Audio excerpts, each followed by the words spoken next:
Bonsoir YouTube, ici Largo pour une vidéo un petit peu inédite, une vidéo peinture. Alors c'est la première sur la chaîne, peut-être que vous êtes en train de vous dire mais qu'est-ce qu'il vient faire ici avec sa peinture à 2 balles parce que tout le monde sait que j'ai un niveau très médiocre. Eh bien c'est précisément parce que j'ai un niveau très médiocre que je fais cette vidéo. Si je suis un mauvais peintre, nul doute qu'il doit y en avoir d'autres en ligne. Et ce qu'on trouve sur Internet, sur YouTube, c'est plutôt des vidéos quand même d'un certain niveau. Hein. Moi, ça fait du dégradé, ça fait des mélanges. Je trouve ça, moi, magnifique ce que l'on trouve, mais j'en suis pas du tout là.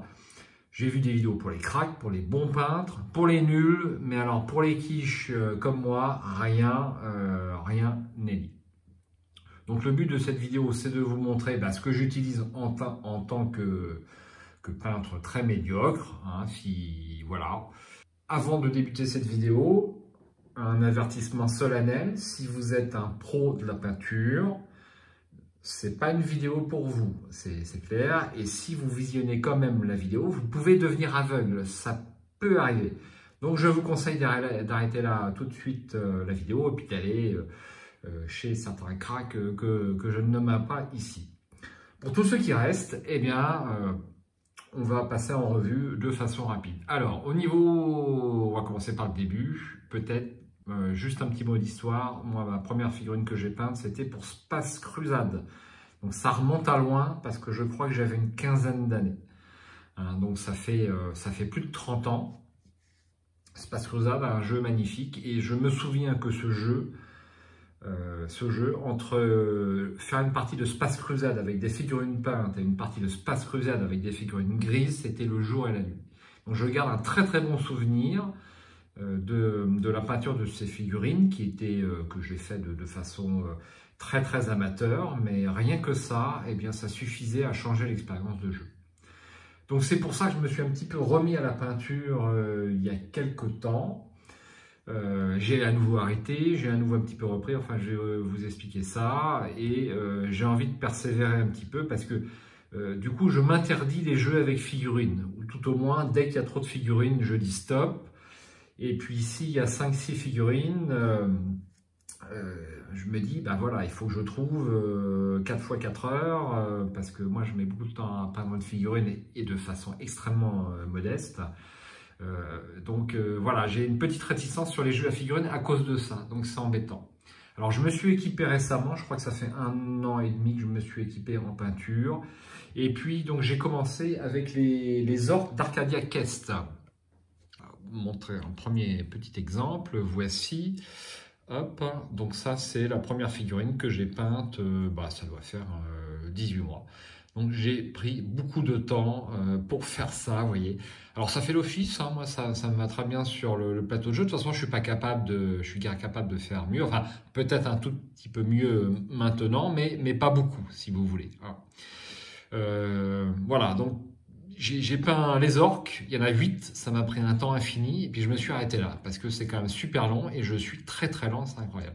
Mais j'ai constaté qu'on avait quand même une marge de progression extrêmement rapide. Hein. C'est-à-dire si on arrive à faire ça 3 fois par semaine, le pinceau devient de plus en plus sûr très rapidement quand même, et on va de plus en plus vite. Voilà pour ce premier exemple. Alors au niveau peinture, donc comme tous les peintres médiocres, j'essaye de compenser un petit peu avec le matériel. Donc j'ai acheté pas mal de pots de peinture, je trouve que ça vaut une fortune. Ces pots de peinture. Alors récemment, j'ai acheté un certain nombre de contrastes, comme ceci. Voilà. Donc j'ai pas toute la collection, mais je pense, ça c'est un layer, c'est un petit peu différent. Ici, voilà, donc ça c'est les 2 premières lignes, c'est du contraste. Ici j'ai du shade, donc ça me sert pas mal aussi. J'en ai même un que j'ai acheté en 2 exemplaires par erreur. Et puis ensuite là j'ai la base et du layer. Alors moi je sais pas trop bien la différence entre la base et le layer, pour moi ça se ressemble beaucoup. Il paraît qu'il y a une différence de texture, je n'ai pas trop remarqué pour l'instant, mais bon. Voilà. Et puis ensuite, ce qu'ils appellent les glazes. Donc les glazes, un glacis, ça permet de donner on va dire une légère teinte orangée. Enfin, je vais dire orangée pour celui-là qui est orange, mais c'est extrêmement liquide. Et donc, voilà, si on veut donner un petit peu de contraster à la figurine, j'utilise ça. Avec plus ou moins de bonheur. Hein. Donc ça, c'est pour mes pots Citadel que j'ai acheté. Donc ceux-là valent 5 €, puis ceux-là 3,50 € quand même. Donc là, vous voyez, vous faites le compte, déjà, ça coûte super cher hein, quand même, il faut bien le dire. Et ensuite, j'ai acheté, eh bien, c'est quoi ça? C'est des Army Painter, non, c'est des Prince Auguste, je crois, pour la plupart. Je me souviens même pas, vous allez me le dire, vous voyez, je ne connais même pas la marque. Oui, je crois que c'est Prince Auguste. J'ai acheté le pack Donjons et Dragons, c'est pour ça qu'on a le sigle Donjons et Dragons. Donc, lesquels je recommande, bah, je ne saurais dire. Hein. Avec ces teintes-là, on peut faire des mélanges, mais moi, j'arrive pas à faire tellement de mélanges. Donc, du coup, je trouve qu'il y a plus de gâchis avec ces pots, puisqu'on va déposer une gouttelette de peinture sur la palette ici, alors qu'avec ces pots, eh bien, on a... voilà, ça s'ouvre et puis on a une petite languette qui permet de garder la peinture en fait dans le pot. Donc à ce niveau-là, c'est extrêmement pratique. Bon, paraît-il que la jointure la s'use assez rapidement. Pour l'instant, moi, j'ai pas eu le temps de remarquer ce genre de choses. Hein. Donc là, j'ai quoi? J'ai une trentaine de pots. Pareil, ça coûte entre 2 et 3 €, quelque chose comme ça. Donc au niveau teinte, bah, tout ça, j'ai l'impression que c'est des bases. Hein, on n'a que des bases, sauf ici. Donc j'ai ce qu'on appelle des wash. Voilà, donc Blood Wash, Shadow Wash, un Flesh Wash, ça se ressemble beaucoup. J'ai pas trop vu la différence. Après, c'est décrit. Hein. À l'usage, je pense que j'ai plus de facilité à utiliser ces peintures-là quand même. Voilà, et puis là on a un pot de blanc, j'ai également du métal, et puis par ici je crois que j'ai du bronze, voilà, du gold et puis du bronze, donc je ne me suis pas tellement servi jusqu'à présent. Voilà. Et puis ça, j'ai acheté ça sur Amazon, ça vaut une quinzaine d'euros, c'est extrêmement pratique. Néanmoins, le plus pratique c'est encore ça, parce que ça ne bouge pas tellement. Et pour l'emmener à droite à gauche, ou même pour le bouger dans la maison, c'est extrêmement pratique. Alors que là, ça bouge un petit peu. Et voilà, c'est pas très pratique. Au niveau des bombes, alors au niveau des bombes, j'ai quoi? Donc j'ai, voilà, ça c'est une sous-couche en blanc. Donc c'est ce que j'utilise maintenant tout le temps. J'avais acheté pour mes orques un sous-couchage en verre, mais je me suis aperçu que c'était trop foncé, que j'avais beaucoup de mal à revenir dans le, on va dire dans le clair, une fois que j'avais sous-couché avec ce type de bombe. Donc j'utilise que le blanc, je crois que ça existe aussi en noir. Et puis j'ai deux bombes de vernis. Donc ça, je crois que c'est du mat. Et puis ça, c'est du brillant. Ou alors, à moins que ce soit l'inverse. Il faudra vérifier. Alors, je ne suis pas très doué en anglais. J'ai acheté donc le petit support Citadel qui m'a coûté une fortune. Et donc, on peut mettre sa petite figurine comme ça ici. Alors, la plupart des peintres professionnels utilisent autre chose, un espèce de bouchon avec de la colle dessus ou je sais pas quoi. Donc, bon, j'utilise ça. Alors, parfois, ça se décroche un peu. Il faut faire un petit peu attention quand même. Enfin, globalement, ça fait l'office. Le petit pot à peinture Citadel, pour faire genre peintre professionnel, ce que je ne suis pas du tout. Hein. Et donc après les orques, après les deux orques que vous voyez là, eh bien je suis passé aux figurines Vissoir of Mine. Hein. Donc je voulais pas jouer avec mes figurines grises, donc j'ai peint. Donc je vais faire un petit gros plan pour voir un petit peu ce que ça donne. Bon, ça fait l'office. J'ai passé du temps quand même là-dessus et ça fait un petit peu coloriage. Hein. Donc là, j'ai dû utiliser pour le chien et l'autre le vernis brillant et je crois que c'est pas tellement ce que j'aurais dû utiliser. Et peut-être pour les autres aussi. Enfin, je sais plus trop. À moins que j'ai utilisé du mat, faut que je fasse plus d'expérience. Hein. Donc ça, c'est mes figurines Vissoir of Mine. Qui me donne satisfaction. Alors, ce qui me donne pas satisfaction, c'est ça. Alors, ces meubles-là, je suis dessus depuis au moins 3 mois. C'est une catastrophe. Je n'arrive pas à trouver la motivation pour peindre des meubles. C'est inerte, ça n'a aucun intérêt. Ça m'ennuie, mais à un point vraiment stupéfiant. je n'y arrive pas. Donc j'ai fini là mes laitues, hein, c'est quand même pas grand chose, mais pour faire ça j'ai mis un petit peu de temps. Là j'ai réussi à attaquer une espèce de chaufferie. Donc j'aimerais bien jouer avec mes meubles This War of Mine prochainement, mais j'y arrive pas. Et puis là de côté, ça c'est l'extension de This War of Mine. Je n'ai pas fini, comme je n'ai pas encore abordé la dernière extension, puis c'est pas demain la veille. Enfin, il me reste pas mal de choses à faire avant. Je dirais que ce n'est pas urgent. Ensuite, autre matériel que j'utilise là, qui m'est maintenant indispensable, surtout pour les figurines This War of Mine, c'est cette espèce de loupe. Donc, on a différentes grosseurs qui sont ici. Ça vaut 20 €. J'ai acheté ça sur Amazon. Je dois avouer que ça me change la vie pour peindre les petites figurines et puis aussi les moins petites. Moi, je ne peux plus me passer de ça, disons, pour pas trop déborder. Alors, après This War of Mine, eh bien, la dernière figurine que j'ai peinte, vous l'avez vue sur Tate & Grail, si vous avez vu la vidéo. Donc, c'est Ariel, quelque chose comme ça, je ne sais plus comment elle s'appelle, j'ai fait que 2 parties. Donc, voici la dernière figurine que j'ai peinte. Voilà, donc j'ai passé un petit peu de temps aussi. J'ai du mal à faire le visage. Donc je sais que là, si j'essaie de faire le visage, je vais faire... je sais pas trop quoi faire. Hein. J'ai déjà cherché à ombrer un petit peu les creux, mais j'ai du mal. Ça déborde de trop, ça lui fait des yeux énormes ou une bouche énorme. Ça va pas du tout. J'ai essayé de faire une chevelure jaune. Comme vous pouvez le voir, le jaune, c'est extrêmement difficile. Hein, et donc j'ai fait un ombrage avant et puis j'arrive pas du tout à rattraper, donc c'est jaune mais sans plus, hein. J'aurais bien aimé faire des petits reflets sur les bouteilles, mais je dois avouer que j'ai jeté l'éponge, donc j'ai laissé. Donc là il me reste peut-être le socle à faire en noir.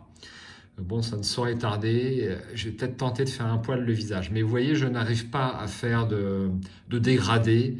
Ça, c'est quelque chose qui m'est totalement étranger pour l'instant. Et le seul dégradé que je peux faire, donc, c'est avec les peintures, les contrastes. Voilà, les contrastes aussi également avec un petit peu avec les glacis et puis avec les washes. Bon, j'arrive à faire un petit peu on va dire de dégradé, par exemple sur le sac. Là on voit que bon, voilà, c'est de la peinture contraste, hein. Donc ça fait bien l'affaire pour les gens extrêmement médiocres pour moi. Je crois que j'ai mis plusieurs couches sur le bâton. C'est la seule chose pour laquelle j'ai mis plusieurs couches. Bon. Là encore, mes exigences ne sont pas très élevées parce que cette figurine fait l'affaire pour moi sur le plateau de jeu. Donc elle a des couleurs un petit peu vives, c'est pas ce que j'ai trouvé sur le net. Apparemment on aime bien peindre en sombre sur The Tinted Grail, mais moi je trouve que ça ressort mieux sur le plateau. Donc je peins plutôt en couleurs vives, ça me plaît mieux. Voilà, donc il me reste les 3 autres figurines à faire, dont l'homme à la faux. Donc, je ne me souviens plus de son nom non plus. Voilà, ils ont des noms. Donc on peut faire ça très prochainement. Donc ça me paraît pas trop difficile. Il faudra voilà, faire la faux avec quelques dégradés. J'ai vu quelques tutos sur le net pour faire cette figurine. Alors j'ai eu beaucoup de mal à peindre mes meubles This War of Mine, mais curieusement, cette figurine, eh bien, je l'ai peint en un après-midi. Ça, j'ai fait ça en un après-midi, peut-être 2h30. Quelque chose comme ça, avec quelques interruptions, 2 heures. Voilà. Et j'ai pris beaucoup de plaisir à peindre cette figurine. Donc, parce que la figurine, au fur et à mesure qu'on met de la couleur, elle se découvre, elle apparaît dans toute sa splendeur. Alors, vous allez me dire, Largo, non, pas toute sa splendeur là-dessus. Bon, moi, ça me va, hein. Ça me va. D'ailleurs, je voulais vous montrer mon niveau en volume, en éclairage et puis globalement mon niveau en dessin. Donc pour ça, eh bien, je vous ai dessiné l'un de mes 2 comparses que j'ai sur Arkham, c'est Michael. Donc je vous montre mon petit dessin, vous allez avoir un exact aperçu de mon niveau là-dessus. Donc voici comment je me représente Michael quand je le dessine. Enfin, je ne suis guère capable de faire mieux. Donc autant vous dire que c'est extrêmement léger. Donc Michael, je suis désolé, j'espère que je ne te vexe pas. Suite du matériel, après cette petite blague, nous avons la palette. Alors la palette, j'ai acheté ça, c'est une palette Everlasting Wet Palette Studio XL. Alors j'ai pris la XL parce que je me suis dit, je ne suis pas encore un grand peintre, mais je vais le devenir, donc j'ai besoin du XL. Je pense que c'est beaucoup trop grand pour moi, la petite version aura été bien mieux. Donc voici la palette.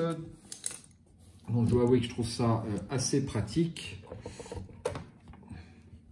Ah, c'est un petit peu coulé à l'intérieur, je ne l'ai pas vidé. Et puis, ben, j'ai eu tort, donc ça sera bon à changer. Voilà, donc on met de l'eau en dessous, là. Ça, c'est une espèce d'éponge. Et puis, ben, on a eu du papier de cuisson, grosso modo, sur le dessus. Donc, ça s'appelle une palette humide.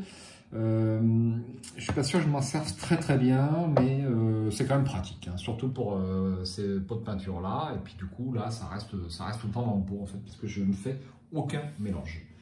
Ça c'était pour la palette, et ensuite il nous reste les pinceaux. Alors comment j'ai acheté mes pinceaux? Eh bien une méthode très efficace, c'est très simple, au pif. Hein, j'ai regardé ce qu'on trouvait un petit peu. Donc j'ai pris des espèces de pinceaux bas de gamme sur Amazon. Donc je sais pas, je sais pas trop ce que ça vaut, pas grand chose. Et je sais pas si je nettoie bien mes pinceaux parce que la base reste toujours extrêmement dure après je m'en sois servi. Donc est-ce qu'il faut les passer dans un produit spécial ou pas? Je sais pas trop. Donc ça c'est quoi comme marque? C'est Arteza. Arteza, et c'est un 4-0. Alors les pinceaux se mesurent en 4-0. J'ai du 4-0, j'ai du 3-0 ici, de nouveau du 4-0. Ouais, ça c'est quoi? Quand je vous dis que je suis une quiche, hein, 1-0, ça me paraît un peu gros. Bon, voilà. Donc ça c'est du Azena. Ici, ça j'avais pris ça pour faire du brossage à sec. Je n'ai jamais fait de brossage à sec de ma vie. Pourtant, c'est pas très compliqué le brossage à sec, mais moi, je déborde partout quand je fais un brossage à sec. Je suis relativement précis quand je peins, c'est-à-dire je fais un beau coloriage sans déborder. Mais par contre, le brossage à sec, c'est un petit peu compliqué. Je crois que le pinceau est un petit peu gros. Hein. Alors, j'avais peut-être acheté ça pour les orques, hein, qui sont un peu plus costauds. À côté, j'ai du Prince Auguste. Alors, on peut supposer que les Prince Auguste, c'est ce qu'il faut, puisque c'est du... Vous voyez, celui-là... un petit peu dur, donc j'ai dû... Moi, les pinceaux font pas très long feu chez moi, j'ai l'impression de bien les nettoyer à l'eau, mais en fait, non. Donc, bon, est-ce qu'il faut les passer dans un produit spécial? Donc là, j'ai encore des pinceaux que je n'ai pas du tout utilisés, je crois. Comme ça, ils sont encore bons. Donc ça, c'est du combien, ça? C'est du 5-0, ça. Donc c'est du 5-0. Donc c'est pour faire vraiment du détail. Et puis, alors ce que j'utilise grosso modo, souvent, c'est quand même celui-là. Celui-ci est un petit peu gros quand même. C'est du combien ça? C'est du... Est-ce que c'est du 4-0? Je ne sais pas trop en fait, puisque c'est pas l'air d'être la même marque. Alors, donc ça c'est du Army Panther, les rouges là. Voilà, enfin ce qu'il en reste, parce que j'en avais au moins 6 au début. Mais j'ai dû en jeter 3 au moins parce que j'ai dû faire des conneries avec. Ouais, il reste un petit peu de peinture sur le dessus. Je crois que je n'entretiens pas bien mes pinceaux. Pourtant, je fais des efforts. Hein. Ici, ça c'est quelle marque? Ça, c'est du... c'est quoi? C'est du Humbrol. Ah, j'ai dû acheter ça au Grand Cercle. Alors là, ça, je ne sais pas si ça me sert à quelque chose. J'ai jamais dû m'en servir. Et là, encore, c'est pareil. C'est des rescapés, en fait. Alors j'ai l'impression que ce qui est utilisé par les pros, qui sont partis, bien entendu, qui ne regardent pas cette vidéo, hein, c'est interdit, c'est plutôt cette taille-là, en fait, j'ai l'impression, cette taille-là. Mais moi, pour ça, moi, c'est trop gros. Si j'utilise ça, je badigeonne et je m'en sors pas. Quand on regarde les vidéos des pros, ils ont une super belle pointe avec la peinture pile poil à 50% du réservoir, ils appellent ça le réservoir. J'en parle comme des étrangers, en fait, c'est un monde qui m'est totalement inconnu, les pros de la peinture. Et alors, c'est du combien ça? Je voudrais bien savoir quand même. Donc là, il y a un petit chiffre, c'est du 4. Est-ce que c'est du 4,0? Ben, il y a des chances. Hein. Donc, mais ça me paraît plus gros que les autres 4 que j'ai vus. Bon, bref. Voilà, donc ça, j'utilise tout ça. Et puis, bah, j'ai une belle... donc ça vaut rien. J'ai dû acheter 10 €, peut-être 15 € les 10 pinceaux. Et puis, par contre, bah, les Prince Auguste et puis les marques spécialisées, ça coûte vraiment un bras. Hein. Un beau pinceau, c'est entre 10 et 15 €. Donc, c'est quand même... c'est quand même onéreux, donc il faut en prendre soin. Et ils ont des espèces de machins, mais ça rentre pas dedans. Donc bon, voilà. Hop. Donc voilà pour le matériel. Que vous dire de plus? Je pense qu'on arrive au bout de cette vidéo. C'est pas non plus une très longue vidéo. Donc si vous aussi vous démarrez dans la peinture et que vous avez des résultats médiocres, eh ben, dites-vous que vous n'êtes pas seul, que vous avez l'Argo qui est avec vous. Et voilà, donc j'ai décidé de me faire aider, donc je ne sais pas si je vais persévérer longtemps ou pas longtemps, mais j'ai besoin d'un petit peu d'aide, donc j'ai contacté un peintre, hein, peut-être que je ferai une vidéo un peu plus tard pour en parler. Pour l'instant, j'indique juste que je vais essayer d'avoir une petite formation là-dessus pour progresser, et comme j'aime bien les jeux avec figurines, eh bien, essayer de progresser en figurine, voire terminer mes Arcadia Quest, parce que c'est un bon jeu, mais j'y joue pas parce qu'il y a les 3/4 des figurines qui sont grises. Puis celle-là, quand même, elle est moche. Hein. J'aurais pu quand même faire mieux, même à l'époque. Hein. Donc j'ai essayé de faire les ombrages, mais sur celle-là, je me souviens, mais ça déborde. Alors j'ai tout repeint en vert, et puis bon, voilà, ça fait le taf quasiment quand même, quoi. Donc voilà, chers amis, pour cette vidéo sur la peinture. J'espère à bientôt sur la chaîne. Sur ce, bonsoir et puis à bientôt.